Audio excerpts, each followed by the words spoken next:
जय हिंद साथियों, नमस्कार। जय हिंद साथियों, नमस्कार। स्वागत है आप सभी का आपके अपने YouTube channel Mukesh Mahendra education पर। मैं आपका दोस्त महेंद्र सिंह आप सभी का स्वागत करता हूं। दोस्तों एक बार जल्दी से आ जाओ। आप सभी को पता है दोस्तों, इतिहास का पेपर हो गया है, बहुत ही अच्छा गया। मैंने जो पढ़ा है पूरा आ गया दोस्तों, आपने चेक कर लिया होगा। ठीक है, बिल्कुल दोस्तों, जो मैंने करवाए थे वही के वही क्वेश्चन छप गए। आपने पूरा पेपर देखा होगा अच्छे से। देखिएगा, पहला क्वेश्चन थोड़ा पेपर थोड़ा धुंधला है। अभी मैं लाइव आने वाला हूं मुकेश महेंद्र एजुकेशन चैनल पर। ये महेंद्र भी और कोचिंग, इसको आप सब्सक्राइब कर लीजिएगा। सिंधु सभ्यता का सर कालीबंगा किस राज्य में? तो कालीबंगा के बारे में मैंने जिक्र किया बार बार। राजस्थान के अंदर है कालीबंगा, आपको कई बार मैंने दोहराया था, बताया था। इसका बी राइट होना था। मोहनजोदड़ो बस्ती कितने भागों में विभाजित थी? देखिएगा, दो भागों में थी, दुर्ग और निचले शहर के रूप में। तो इसका ए राइट हो जाएगा।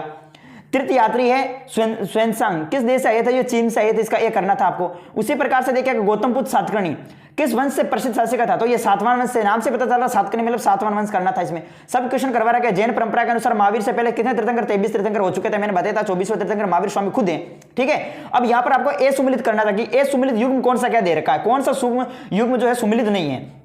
फ्रांस व बर्नियर फ्रांस का था, बिल्कुल सही बात है। इब्न बतूता मोरक्को के डेंजर का था, बिल्कुल सही है। पीटर मुंडी जर्मनी का नहीं था, मार्को पोलो इटली का था, बिल्कुल सी राइट हो जाएगा। सी जो है वो सही मिलान नहीं है। पीटर मुंडी दोस्तों जर्मनी का नहीं था। इसके अलावा देखिएगा, travels in the Mughal empire, Bernier की पुस्तक का नाम है। देखो बिल्कुल भाई ने पेपर ऐसे भेजा रहा है, ऐसे क्या पेपर भेजते क्या? देखिए, फ्रांस और बर्नियर का राइट आंसर हो जाएगा। बिल्कुल दिखाई नहीं दे रहा क्या लिखा हुआ इसमें। तो आपको ये करना है। इब्न बतूता को किस शहर का काजी न्यायाधीश नियुक्त किया था? तो दिल्ली का काजी नियुक्त किया था। कई बार करवाई है मैंने क्वेश्चन, और जिन्होंने सीरीज खरीदी उनको तो बहुत फायदा हुआ है। विजयनगर साम्राज्य की स्थापना 1336 ईस्वी में दो भाई हरिहर बुक्का ने की थी। सही बार, कई बार बताया मैंने। यवन है, यवन। यवन शब्द का प्रयोग किसके लिए होता है? यूनानियों के लिए किया जाता है यवन शब्द का प्रयोग।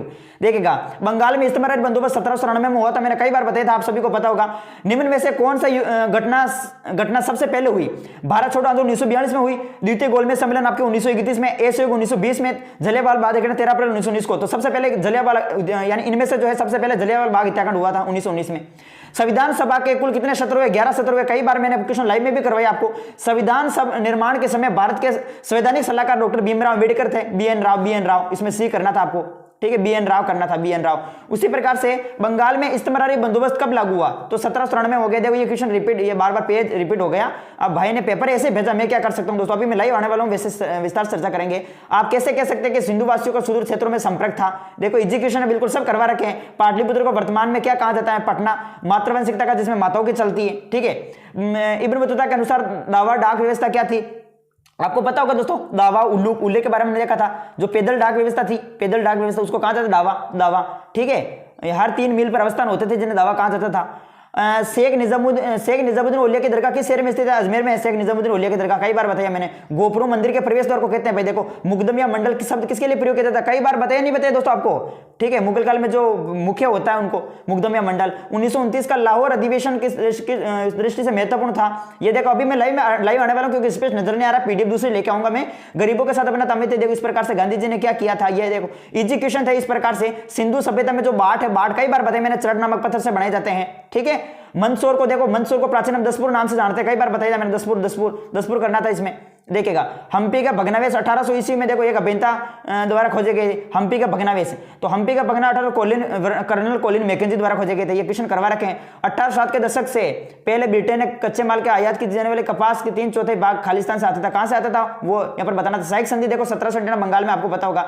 साइक संधि द्वारा खालिस्तान द्वारा 17 में तैयार की गई एक व्यवस्था थी। साइक संधि किसके द्वारा? साइक संधि किसने तैयार की थी दोस्तों? लॉर्ड कॉर्नवालिस ने। 13 दिसंबर 1946 को खालिस्तान संविधान सभा के सामने उद्देश्य पंडित जवाहरलाल नेहरू ने। ये सब करवाइए भाई आपको। अगर आपने पेपर मेरे साथ अच्छे से तैयारी की है तो आप सभी को पता होगा, बिल्कुल इजी क्वेश्चन आए हैं। आपके विचार में सिंधु घाटी सभ्यता का किस पर? देखो ये क्वेश्चन वापस थोड़े रिपीट हो गए हैं। देखो, उपनिवेशवाद और दक्कन दंगा आयोग, मैंने आपको करवाई नहीं करवाए? बोर्ड पर अच्छे से मैंने क्लास ली थी, मैंने अच्छे से करवाया था। दक्कन दंगा आयोग रिपोर्ट, ये पक्का आएगा आपके क्वेश्चन। करवाई नहीं करवाया? कब पेश किया गया था? ब्रिटिश पार्लियामेंट में रिपोर्ट कब पेश की गई थी? इतिहास को किस प्रकार सामग्री सम्मिलित करवाती थी? आपको पता है कि दक्कन दंगा आयोग 12 मई 1875 ये रिपोर्ट पेश की गई थी। शुरुआत हुई थी 1875 को, और इसमें जो है साहूकार के खिलाफ आंदोलन चला था, आपको पता होगा। उपनिवेश और देहात नामक अध्याय में कुदाल और हल किसका प्रतीक है? तो कुदाल मैंने कई बार बताया नहीं, कुदाल किसका प्रतीक है? कुदाल पहाड़ी लोगों का प्रतीक है। कुदाल पहाड़ी लोगों का प्रतीक कुदाल है, और हल जो है वो संथाल लोगों का प्रतीक है। मैंने आपको अच्छे से कवर करवाई दोस्तों, आपको पता होगा। साइक संधि की शर्तें मैंने बताया नहीं, तो सब क्वेश्चन मैंने करवाए दोस्तों, सब क्वेश्चन। कोई नहीं कहेगा ऐसे कि प्रश्न नहीं आए। संविधान सभा ने इस प्रताप उन्मूलन से क्या सुझाव दिए? कोई सुझाव लिखिएगा। सब क्वेश्चन करवा रखे हैं। सेक्शन डी शुरू होता है मौर्य वंश की जानकारी के स्रोत। मैंने बताया था साहित्य पुरातत्व स्रोत जानकारी क्या मिलती है। देखो सब क्वेश्चन आगे मेरे। राजनीतिक केंद्रों के नाम पूछे, राजनीतिक केंद्र भी मैंने करवा रखे हैं। बौद्ध दर्शन की प्रमुख शिक्षाओं का स्पेश करो। अब आप खुद जाओ मेरे क्लास को देखो, मिलो कि भाई वहां से प्रश्न आए नहीं आए।